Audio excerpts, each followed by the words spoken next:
This is Florida Matters. I'm Matthew Petty.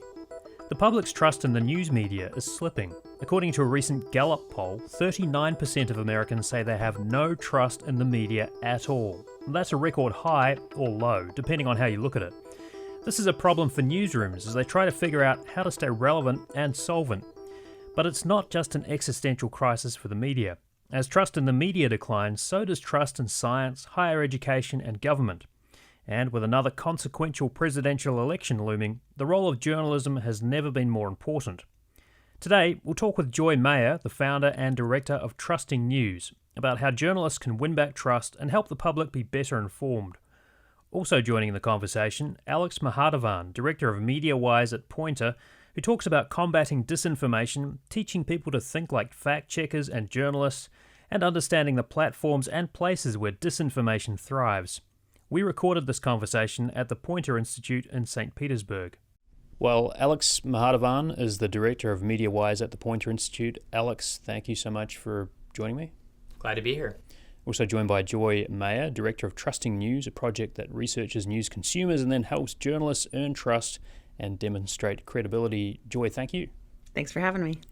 Alex, I want to start with you. MediaWise aims, and I'm quoting here, to empower people of all ages to become more critical consumers of content online. So how do you empower people to be more critical consumers, and how has that work changed in the last few years?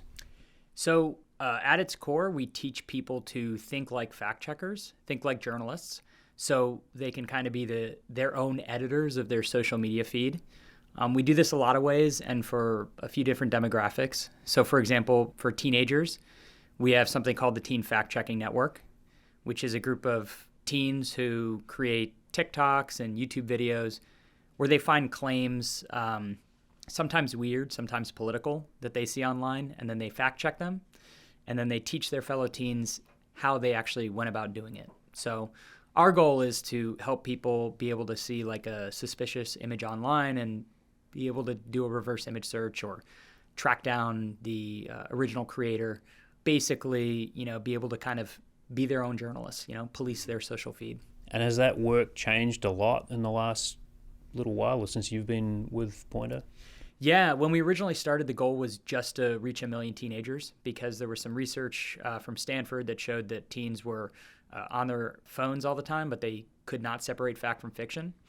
But what happened is I was traveling the country and I was having teachers and librarians come to me and say, hey, listen, I wish we had this for my aunt or uncle. They're sharing Facebook stuff with me.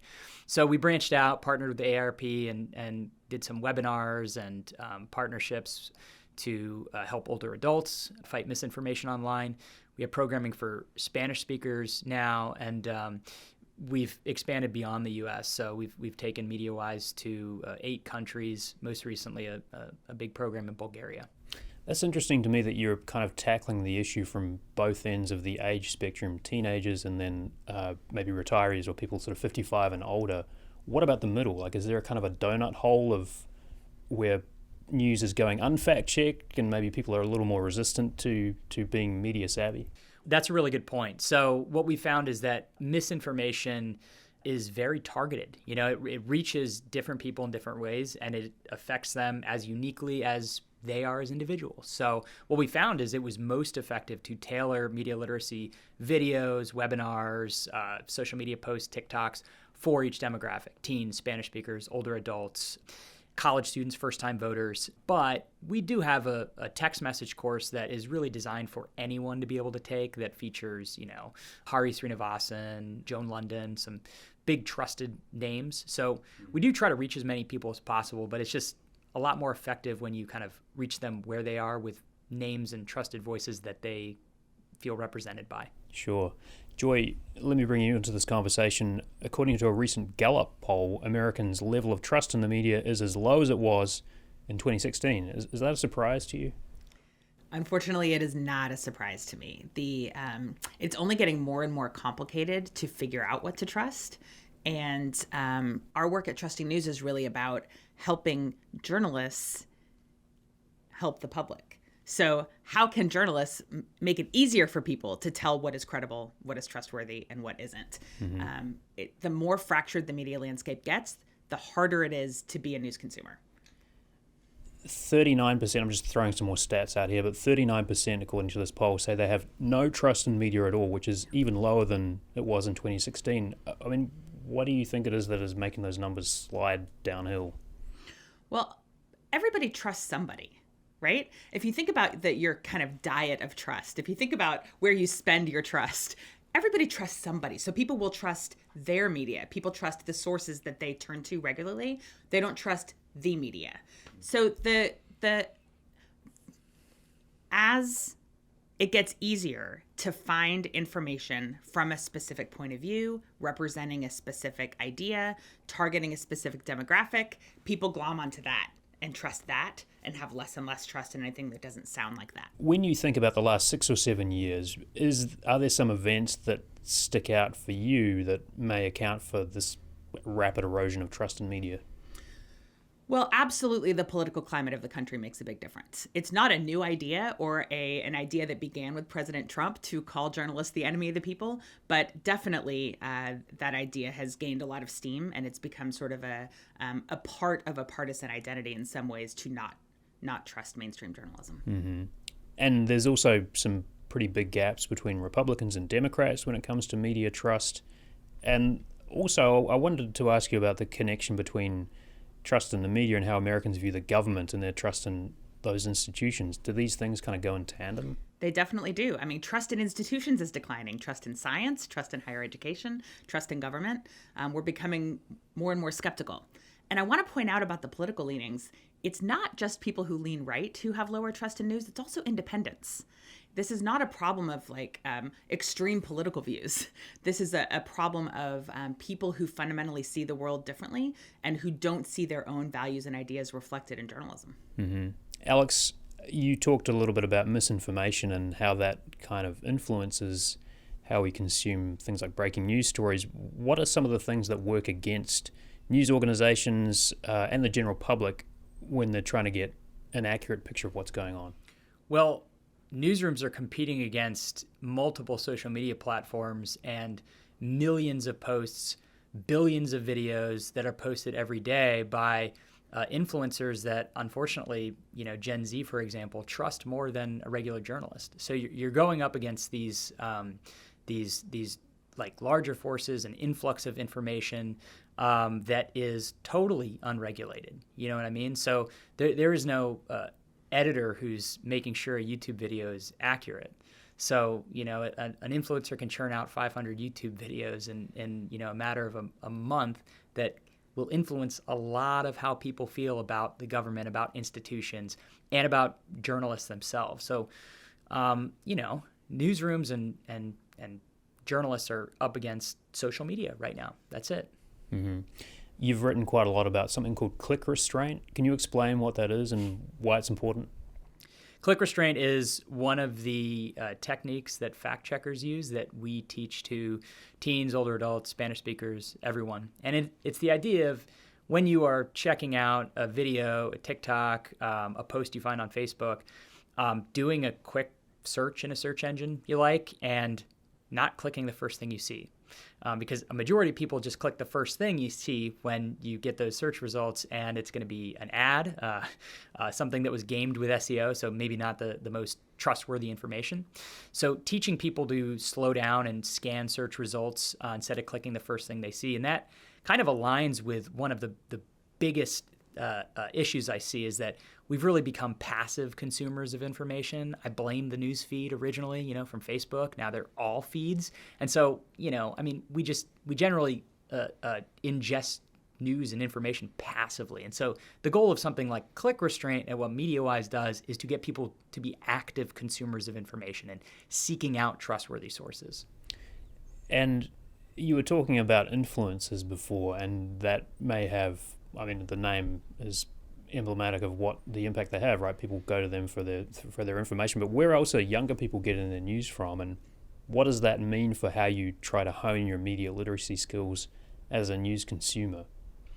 Well, unfortunately, a lot of teens and Gen Z are getting their news from TikTok or from YouTube influencers. I say unfortunately, that's not always bad because a lot of news organizations are on TikTok. The Washington Post, for example, has a great TikTok. So there are trustworthy sources, but they're few and far between. So, what we try to do is in all of the media literacy videos and teen fact checks that we do is try to encourage them to essentially fact check anything they see on these platforms. So when they see news coming out about, what's happening in the Middle East by some, influencer who may sound confident and may have, might even have a check mark next to their name, taking that extra step, leaving the platform and checking other sources for what they're saying.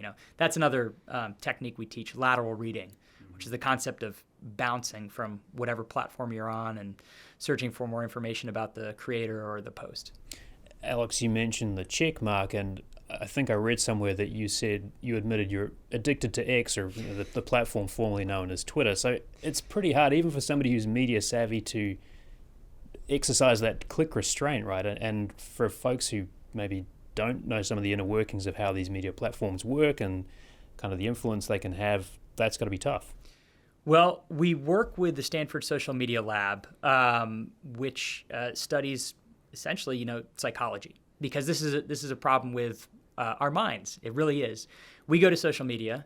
I go to social media. I'm not proud of it, but I go to social media to be enraged, to be excited, enthused, to be engaged. That's why we go there. And so, unfortunately, our emotions, they override any instinct to even take a fraction of a second and check someone's bio. So the goal for us is to explain the kind of inner workings of why, confirmation bias, why we seek out, posts that confirm what we believe. And the most effective thing for me, that what I found, especially with older adults, is teaching them about how social media algorithms work. Because I think if you start there, and you can teach people that, hey, this post, this video is curated by a computer program to keep you engaged. You are being, in so many words, manipulated. That can just add a little bit of friction when they are on Facebook or Instagram or wherever, because they're thinking about what the algorithm is feeding them. So that's one of the most effective things I found at trying to get people to slow down a little bit on social media. You're listening to Florida Matters. We're talking with Joy Mayer of Trusting News and Alex Mahadavan of MediaWise at the Poynter Institute about how to rebuild trust in the media. When we come back, we'll talk about Taylor Swift, Doritos journalism, the kitty litter conspiracy, and election coverage.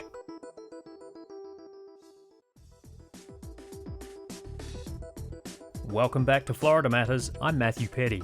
We're talking about disinformation and how journalists can work to win back trust and keep the public better informed. Let's get back to the conversation with Joy Mayer of Trusting News and Alex Mahadavan, Director of MediaWise at Poynter. Joy, where do you turn to for your news, and what kind of social media platforms do you like to scroll through? Well, I'm a big consumer of news and a big consumer of social media. I mean, for me, it's not so much about which platforms are good or bad or reliable or unreliable as it is about the specific messengers, because a TikTok video, as Alex said, the Washington Post TikTok is great, right? So there's nothing wrong in my mind with getting news on these different platforms. They just each come with these caveats. So in our work, what we try to teach journalists to do is to put themselves in the place of the TikTok scroller and say, okay, Washington Post, if you're sharing news on TikTok, embed into that story information about what makes it credible. What does make a Washington Post story showing up in your TikTok feed different than a post from somebody you've never heard of before? Well, actually quite a bit that journalists take for granted. We like to think that everybody understands what makes mission-driven, responsible public service journalism different from other kinds of messages, but the fact is a lot of people don't know that. And they're consuming news, as Alex said, passively. News is like what's in the feed, what's on the TV at the gym, right? That's where they're deciding what to trust. And so in my dream world, journalists would earn the trust and demonstrate their credibility much more actively day to day by saying, here's why we're doing this story. Here's why these sources are the credible ones. Here are the questions we asked. Here are the questions we didn't get answers to, and we're going to keep asking. Here's how we sourced. Here's our ethics policy, by the way. And this part of our ethics policy informed how we reported this story today. That sounds great, but you do have to have a certain amount of receptiveness from your audience, right? And as Alex was saying, like the the way these algorithms work and these platforms are designed is to keep you engaged, keep you scrolling, keep you enraged in some cases. So people may have all that information at their fingertips and realize that they're being played in some way. And they're like, I don't care. I just want to get my rage fixed for the day. So how do you get around that? Well, that is a problem of psychology. Are you just here to be enraged? And are you open to the idea that a different take on this might help you see it a different way? I have teenagers. One of my sons consumes a lot of news, and it's all from YouTube. And so when he says, is this account trustworthy? Or, Mom, I want you to see this video. This guy sounds really smart. My primary question is usually, if that story didn't confirm the message that this guy's YouTube channel exists to push out, would he have done the story? Like, is there an open-mindedness behind this that is about informing people, or are we just picking and choosing whatever's going to fuel the outrage that day? And so that, for me, is a fundamental step. Whether that person has a journalism background and journalism goals or not, is the basic function of informing people present. But your teenager is asking the right questions, right? I mean, this would be kind of like your goal, Alex, for informed listeners and viewers. You want people to be questioning what they're reading and seeing. Yeah, absolutely. And, just building off that point, a lot of this, too, is an audience engagement problem. So what the goal of the Teen Fact-Checking Network is, so when a teen is scrolling through, it looks like what they would see. These fact checks look like what they see on TikTok. They are cool. They use the green screen effect. The host is very confident. We're working on some research right now that has shown that teens associate confidence with trustworthiness. They associate the number of followers with trustworthiness, and they check comments for fact checks. So our goal now is trying to adapt our content to match the platform, so we can kind of, in a way, trick people into consuming good stuff on TikTok. I wonder too about AI, because you've written a bit about this too, Alex. Where does that fit into the conversation about trust in media, and how big of a threat do you think it is to whether people choose to place their trust in journalists covering a story or not? Well, there are two schools of thought on this. So, and I've written about it both ways. A lot of experts think that the rise of AI is going to lower the barrier of entry to disinformers, i.e., it's going to get really cheap and easy to create a lot of fake content, a lot of misleading content, deep fakes, and churn them out very quickly. So you're going to have a polluted information ecosystem, and that lowers overall trust because people don't know whether what they're seeing can be believed. The other school of thought is that people are already consuming. The people who consume misinformation are already consuming a lot of it. And so the demand for misinformation is not going to change if you see a lot of AI pouring in. And so with the Israel-Hamas war, what we've seen is a lack of this AI misinformation, because disinformers are just sharing video game clips or old war footage or real footage that's been miscontextualized.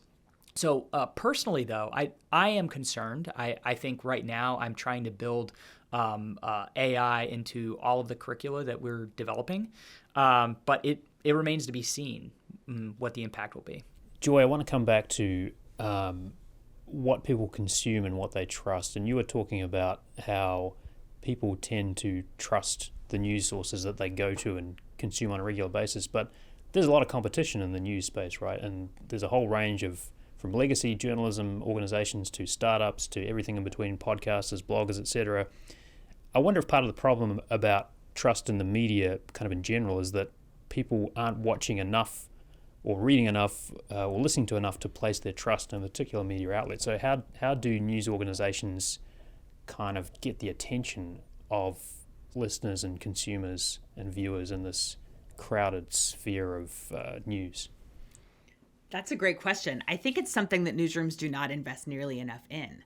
If you go to most news websites or subscribe to a newsletter or pull up a social feed, you're going to get precious little information about why this organization exists, what they cover, sometimes even where they're located. I could spend a bunch of time on a TV station's website before I actually see the name of the city where they're located.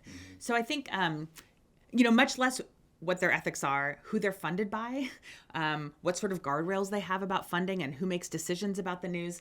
Our research really shows that when people see those things behind the scenes, when they're invited into a news meeting, when they see information along with the story about how and why it was reported, that they're perception of the brand's credibility goes up. Their understanding of, oh, these are just local people in my town making decisions. It's not some sort of corporate boss.